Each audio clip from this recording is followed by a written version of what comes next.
you should always have an area to serve in, okay? No matter how great you are, though you are a king, you should be serving somebody. Come on, somebody. Look at your neighbor and say, you ought to be serving somebody. Yeah, you ought to find somebody by which you can start blessing and doing things for. And my God, God challenged me in this, because even when he was talking to me, I said, he's talking to me, he said, son, this is one of your gray areas. And I said, how's it a gray area? I said, God, every time I see somebody, I help them with the tithe. If I see somebody that needs gas money, I give it to them. If I see somebody, that little old lady that can't put her groceries, I help that. Whatever I see, God, I always do. And he says, yes, but your servant is based on when there's a need. But he said, when you are really a servant, you don't have to have a need for me to serve you. See, the only time people serve is when there's a need. But real servants, when you are really a servant, when you really got it, you don't have to wait for a need.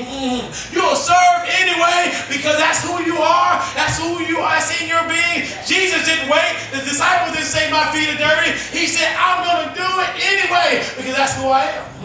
He didn't have to. He said, Master, our feet are dirty. You think we can get them washed? No, no, no, no. He said, I'm a servant. And so because I'm a servant, if I see a need, if I see an area, I'm going to pick up the pieces. I'm going to rush over there and make sure it happens. And he talked to me, he said, the only time people serve is when there's a need. But true servants serve all day long.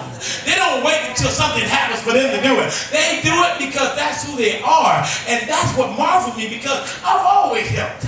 I've always done things for people. If there was ever a need, I always threw myself off the boat. But yeah, what about when there was nothing to fight? Did you still do it? Did you still look for areas? Even though they didn't say anything, did you notice anything? See, servants just notice all kinds of things. That's why you got to have somebody around you that know how to serve.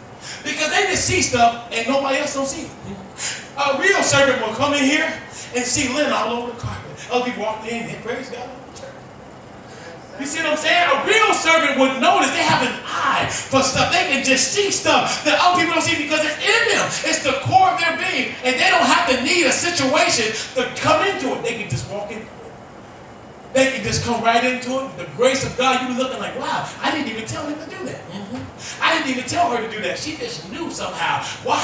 Because she was a servant. Now watch this. There it was in the days of Herod, the king of Judea, a certain priest named Zachariah, the division of Abijah. His wife was of the daughters of Aaron, and her name was Elizabeth. We got Elizabeth here. Elizabeth, was you back in that day? Never mind, Elizabeth. You too young. I know you weren't back. There was. And they both was righteous before God, walking in all the commandments and ordinances of the Lord blameless. Now they was doing what was right. Look at this.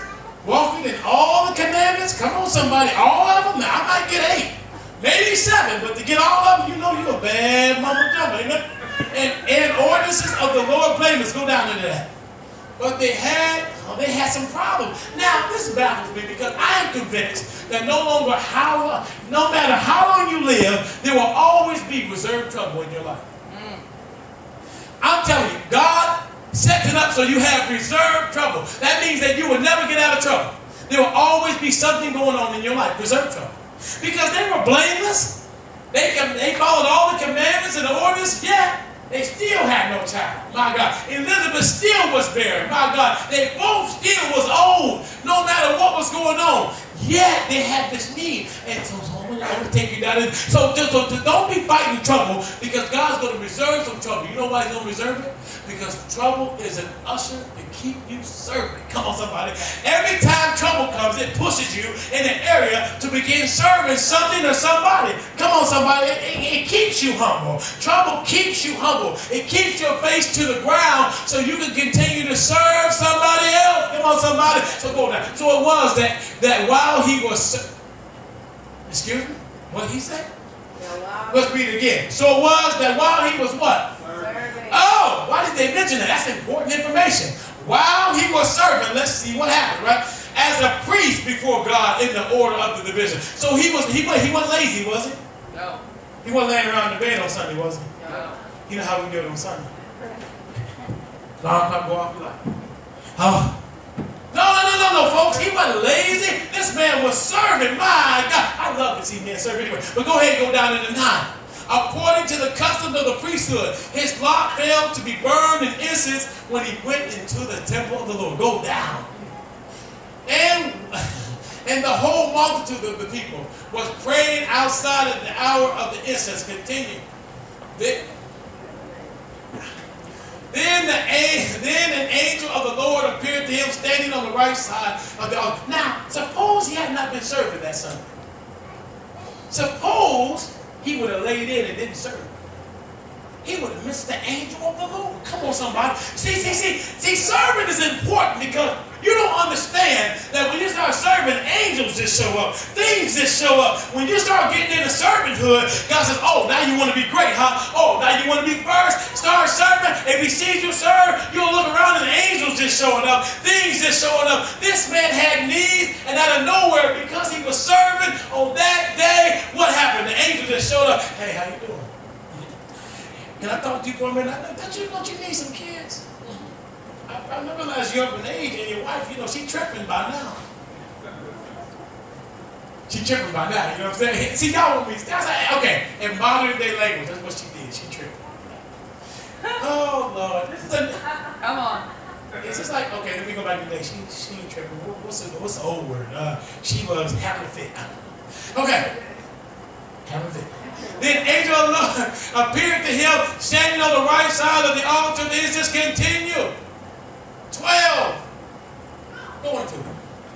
My God. But we got 12 back there? No. What? Give me a minute. Oh, she'll get 12. But I want you to see what happens because when the angel appears, my God, for those of you who got Bible, that's why I told you have your Bible. Because don't be taking my word.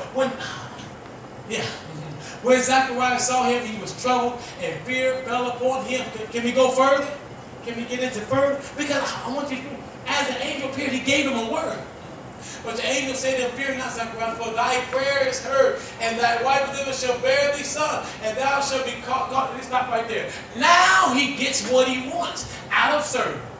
If he had not went there and served and obeyed, he wouldn't have got that blessing. The angel wouldn't have showed up, and he would have missed his time. I'm telling you, church, if you want to see something happen, start serving. You want to be great, start serving. You tired of being behind, start serving. Find the area to serve in. Serve your wife.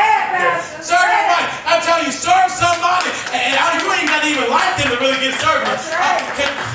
See, I'm telling you, it's going to hurt folks because we want to be catered to. We want somebody to stroke us and feel us and touch us and do for us. But when you want to really go up and you're tired of being just a little bit behind, you'll find somebody to pour into.